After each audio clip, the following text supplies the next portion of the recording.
여러분 안녕하십니까. 3월 6일 아침이 밝았습니다. 예, 일부입니다. 전은책입니다. 죽은 제갈공명이 사마중달을 이겼다. 이 말은 워낙 유명해서 자주 인용되죠. 그런데 사마중달, 사마이는 삼국지를 종결지은 최후의 승자입니다. 많은 사람들이 이걸 놓치고 있더군요. 그는 공명에게 패퇴했지만 결국 공명을 죽인 셈이 됐고 조조에게 철저히 자신을 숨기고 굴신했지만 최후의 승자가 되어 진나라를 세웠습니다.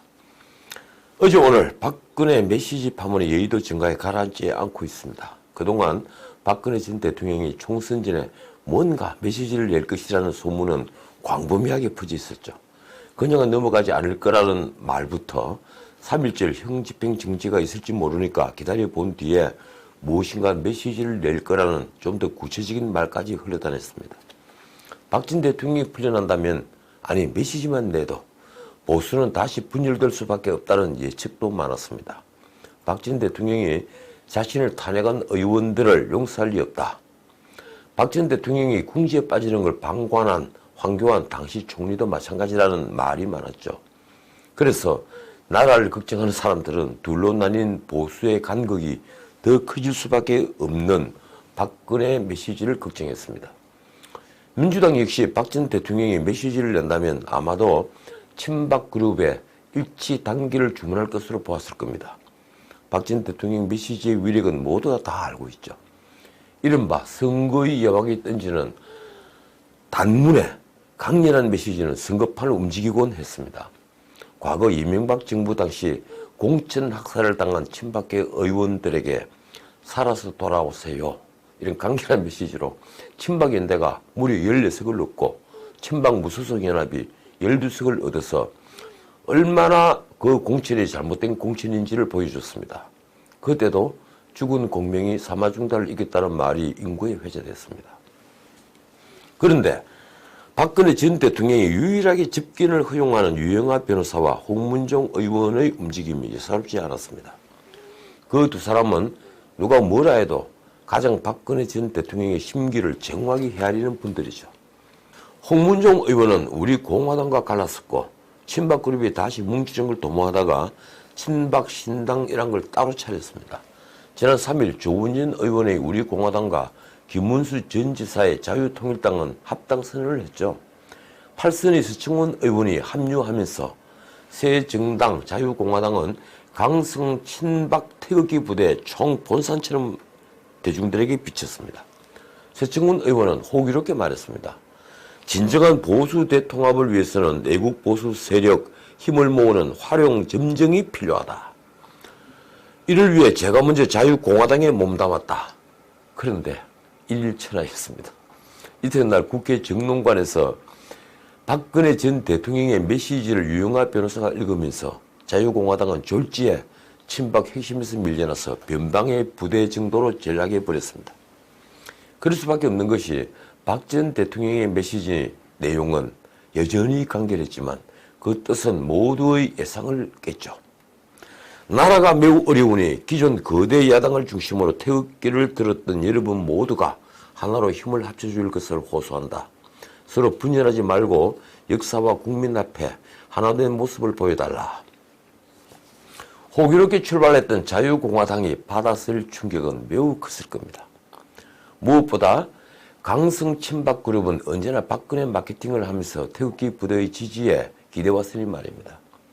믿었던 박근혜 대통령이 전략적으로 통합당에 힘을 실어줬으니 날벼락도 이런 날벼락이 없었겠죠. 자유공화당 조은진 김문수 공동대표와 서청원 상임고문은 박 전 대통령 메시지가 전해진 직후에 국회 정론관에서 기자회견을 열었습니다. 그들은 미래통합당에게 통합이나 선거연대, 후보 단일화 등 방안 제시를 요구했습니다. 글쎄, 그건 이쪽에서 해야 되는 것 아닌가요? 그런데 그건 일종의 지분을 구걸하는 것으로 비쳤습니다. 하긴 그것도 예비 후보자가 70여 명이나 이미 된다는군요. 친박 신당을 하던 홍문종 의원은 조금은 편해 보였습니다. 그는 보수 재정파에 대한 단한 메시지에 이의 없이 협력할 것이라고만 했습니다. 일은 어제 듣고였습니다. 태극기 세력 안에서 본격적으로 분란이 일어난 것이라고 언론은 보도하더군요. 유영하 변호사가 먼저 날을 세웠습니다. 자기 지분을 노리거나 이익을 위해 대통령 발의는 하지 않았으면 좋겠다. 그러자 자유공화당에서 반발이 나왔습니다. 유 변호사는 메시지 전달자 이상의 정치적 행동을 중단하라. 유 변호사가 오히려 친박 발의를 하는 것 아니냐. 유 변호사는 5회 발행되는 문화일보와의 인터뷰에 한 발 더 나갔습니다. 지난 3년 동안 박 대통령에게 지지를 보냈던 많은 분들은 일반 민초이지 정치인들이 아니다. 따라서 정치인들이 박 대통령의 메시지를 자신의 지분과 입지를 늘리기 위한 기회로 삼으면 바로 심판받을 것이다. 그러자 자유공화당 김영 대변인이 나섰습니다. 자신의 행동이 친박 발의는 아닌지 되돌아보길 바란다. 지난 3년간 태극기 애국 시민들은 박 전 대통령 탄핵에 저항해 싸우다가 5명이 운명을 달리하셨고 수십 명이 감옥에 갔으며 수백 명이 다쳤다. 누가 이들에게 돌을 던질 수 있는가? 이제 태극기 부대를 끌고 들어온 겁니다. 어제의 동지 사이에 거친 말들이 오갔습니다. 어쨌든 유영하 변호사는 통합당의 위성정당이죠. 미래한국당에 입당했습니다. 비례대표 후보 신청을 한 게 기자들에게 확인되었더군요. 미래한국당 관계자는 오는 10일 다른 신청자들과 함께 서류 심사를 할 예정이라고 했습니다. 기자들이 공천 배제 부적격 기준에 유 변호사가 해당되지 않느냐고 묻자 공천관리위원회가 논의해 봐야 안다고 했습니다. 그러자 자유공화당 김영 대변인은 유 변호사는 2월 17일 통합당을 탈당하더니 오늘 미래한국당에 왜 갔는지 밝혀라. 밤사이 박근혜 대통령과 상의라도 했단 말인가? 라며 다시 칼을 휘두르습니다. 글쎄 통합당이나 미래한국당이나 사실은 같은 당 아닌가요? 어쨌든 그 칼은 이제 힘이 없었습니다. 그렇다면 박근혜 전 대통령은 미래통합당에 전적으로 힘을 실어준 것일까요?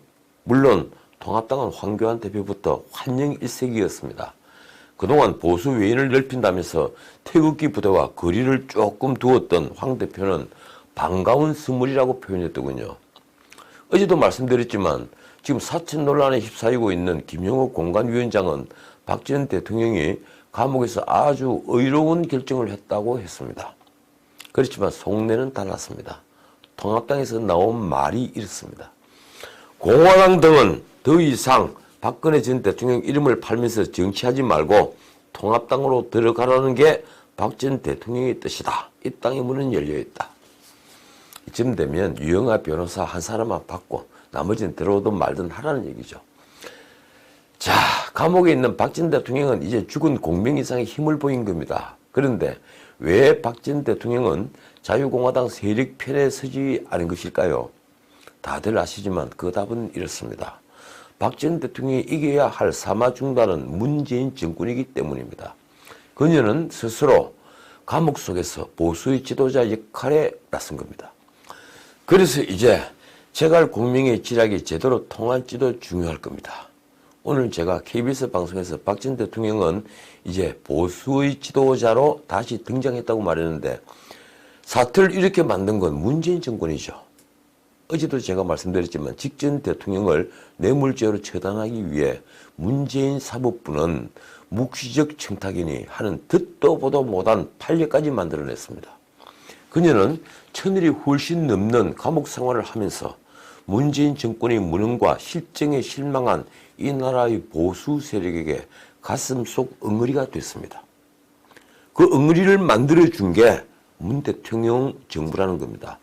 그래서 박근혜 전 대통령은 추락할 대로 추락한 곳에서 다시 솟아오를 수 있는 힘을 얻었습니다. 그녀의 짧은 메시지가 지금 보수 통합의 방점을 찍는 역할을 하고 있는 이유입니다. 자, 방송을 마치기 전에 한 말씀만 더 드리죠. 북한이 박 전 대통령 옥중 서신에 민감하게 반응했습니다. 왜일까요? 북한 선전 매체 메아리라는 게 있습니다. 그 메아리의 논평 제목이 참 재밌습니다. 마녀의 옥중 주술과 그 위험성. 그 논평 내용에 이런 구절이 있습니다. 감옥 안에 있을지언정 위험한 마녀다. 감옥에 처박히고도 순순히 죽을 날만 기다리고 있다면 그것은 벌써 박근혜가 아니다. 보수 통합은 감옥에 갇혀있는 마녀 박근혜의 지령에 따른 것이라고 보고 있다. 마녀의 계획적인 업무의 사물이며 촛불 정신 전복과 보수의 재집권을 위한 전면 공세의 서막인 것이다. 참 기가 막히는 논평입니다.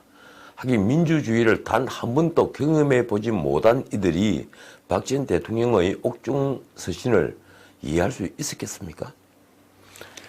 독사는 마지막 순간에 가장 위험하다. 뭐 이런 말 등 온갖 악담으로 이어가던 이 논평의 마지막은 정말 섬뜩합니다. 남조선의 촛불 민심이 더욱 뭉치고 더욱 굳게 단합하여 보수 세력 징벌의 철출을 보다 높이 축혀드려야 할 이유가 바로 여기에 있다. 철출을 높게 들어요. 자, 이제 박 전 대통령이 공명이라면 사마중달이 누구인지 다들 아셨을 겁니다. 오늘 1부는 여기까지입니다. 마치기 전에 한 말씀 드리죠. 제가 어제 보낸 방송에서 초안은 누가 썼느냐고 한 것에 대해 마치 박 전 대통령을 폄하한 것으로 오해한 이들이 많더군요. 그건 절대 아닙니다. 자, 아침에 오고 있습니다. 잠시 뒤 공천 등 정치 문제로 2부를 올려드리겠습니다. 지금까지 전우식이었습니다.